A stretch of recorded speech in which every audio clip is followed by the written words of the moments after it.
Səhər yeməkləri, şorbalar, kebablar. Aha.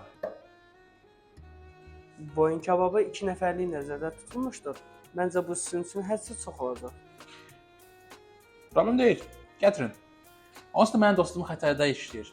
Mənlə gəlib yeyər. Tamam. Alo Emin, harda qalmısan? Yemək artıq gəldi və soyur. Mən Ferqanadayam. Hə, Emin. Sən necə dəvət eləmişəm bir aşpaz olaraq ki, restoranımızın boyun kebabı dadına baxasan. Yox, yox. Bəh. Bu nə qəşəng bir ayrılıq. Bax, pambıq kimmiş, maşallah.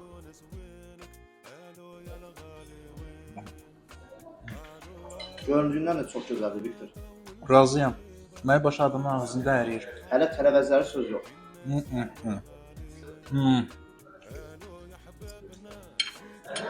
Bax. Bütün hər şey tamamlayır, bütün tərəvəzlərlə.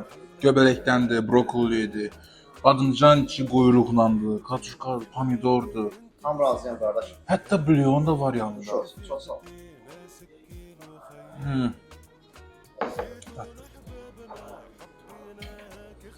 Dadından başqa inanılmaz bilsən nədir? Nədir ki? Bunlar təkcə cəmi 35 manat.